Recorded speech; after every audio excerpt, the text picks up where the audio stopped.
Le secteur public a deux façons de s'améliorer.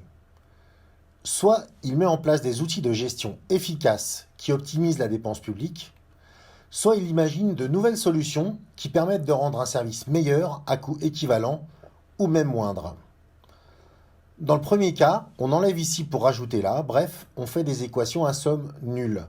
Dans le second, au contraire, on essaye de créer de la valeur grâce à des choses comme la collaboration, la créativité, l'imagination.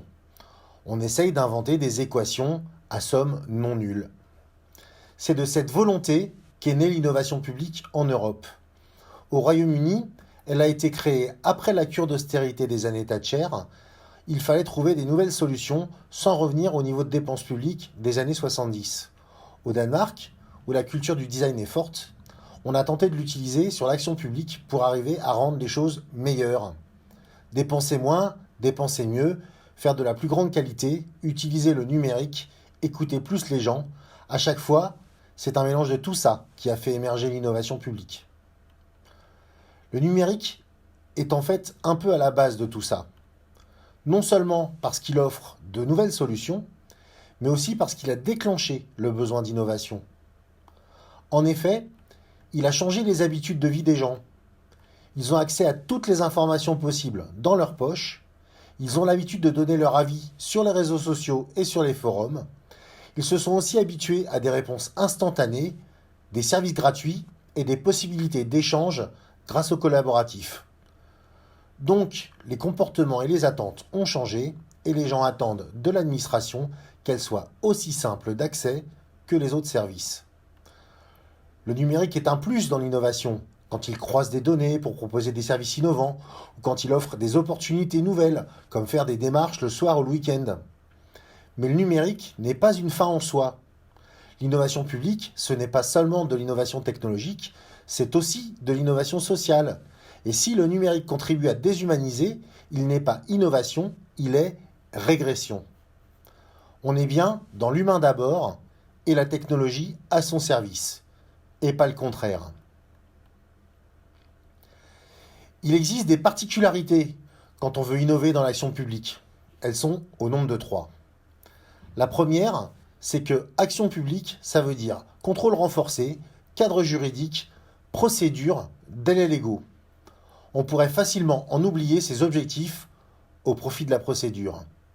C'est là où les méthodes de l'innovation publique, et notamment la co-construction avec les usagers, permettent de garder les objectifs de départ à l'esprit. La seconde, c'est que l'utilisateur du service public est en même temps son usager, le citoyen qui décide de son sort et le contribuable qui le finance. Il faut parler aux 3 en même temps. La troisième, c'est que des organisations publiques sont souvent nombreuses et hiérarchisées. À cause de ça, elles se rapprochent plus souvent des grandes entreprises que des PME en termes de capacité d'adaptation.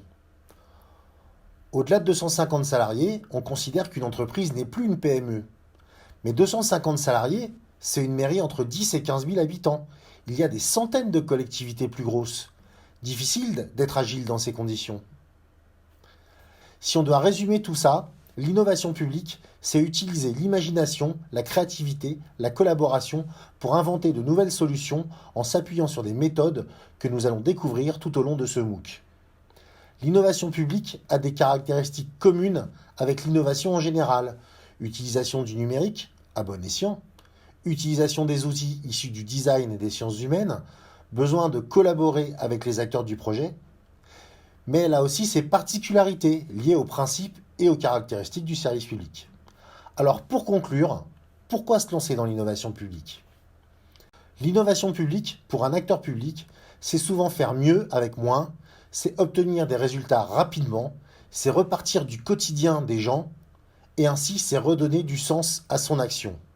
Mais pour se lancer dans l'innovation publique, il faut par contre être bien certain de ses objectifs, accepter d'associer vraiment toutes les parties prenantes au projet, savoir dans quel type de démarche on se lance et l'accepter, parce qu'on ne connaît pas le résultat final quand on la commence, ou alors il ne faut pas la commencer. Bref, l'innovation publique ne vous aidera pas à avoir une stratégie d'action publique. Elle vous permettra par contre d'en rendre les modalités d'exécution les meilleures possibles.